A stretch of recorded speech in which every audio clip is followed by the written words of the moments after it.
आज मी तुमच्यासोबत शेअर करत आहे विदर्भाचा पाहुणचार उन्हाळ्याच्या दिवसात करता येणारी रेसिपी। उन्हाळ्याच्या दिवसात जर कोणी पाहुणे घरी आले तर त्यांच्यासाठी हा पाहुणचार अतिशय उत्तम आहे।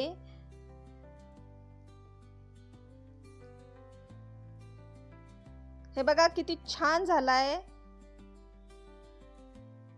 चला तर मग मी तुम्हाला आता करून दाखवते। 4 मोठे आंबे घेतले पिकलेले, छान स्वच्छ धुवून घेतले आणि त्याला दाबून दाबून एकदम मऊ केले।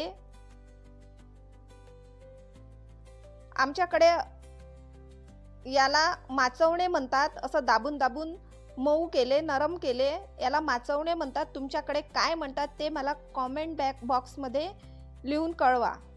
आता त्याच्या गुठल्या आणि त्याचं आंब्याचं पल्प वेगळं काढलं। हे बघा आता थोडं मीठ घातलं गुठळ्या आणि आंब्याचा पल्प मध्ये मीठ घातलं। आता ह्या गुठळ्या आणि जे आंब्याचे साल आहे त्याला 2-3 पाण्याने धुवून वेगळं करून घेतलं। हे बघा छान पिवळा पिवळा गर निघाला आहे। आणखी 2 पाण्याने धुतलं।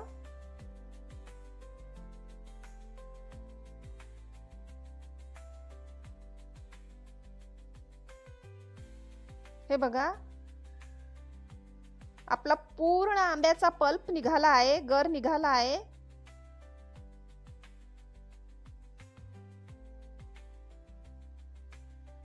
आता हा पूर्ण पल्प मिक्सरच्या भांड्यात ट्रान्सफर करून घेतला।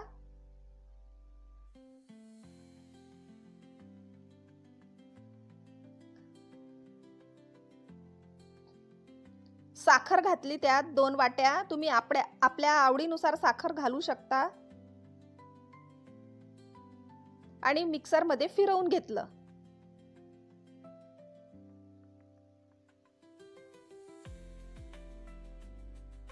वाव, मस्त झालाय आपला रस, घट्ट घट्ट बढिया।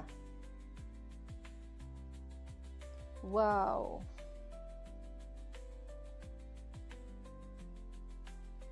कलर पण छान आला आहे। छान पिकले आंबे होते। हे बघा किती छान घट्ट घट्ट रस झालाय, मस्त। वाव, आता शेवळ्या करून घेऊ आंब्याच्या रस बरोबर।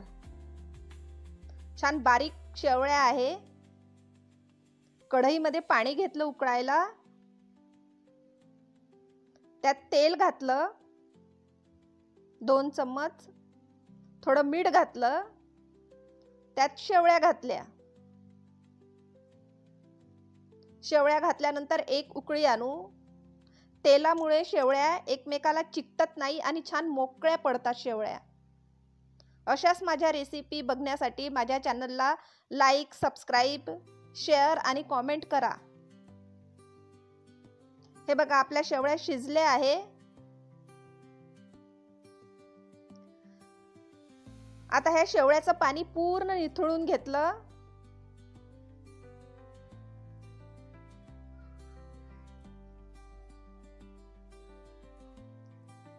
छान मोकळ्या पडल्या आहे शेवळ्या।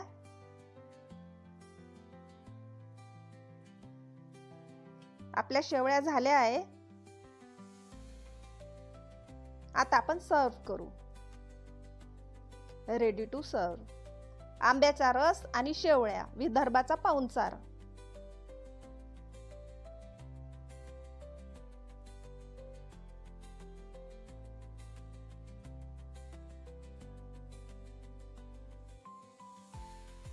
माझ्या आवडीची डिश आहे ही, साधी आणि सोपी। वाव, बढिया। किती छान रस दिसत आहे आपला पिवळा पिवळा आणि शेवळ्या पण छान झाल्या आहे मोकळ्या। बाय। वाव, बढिया। या पाहुणचार करायला।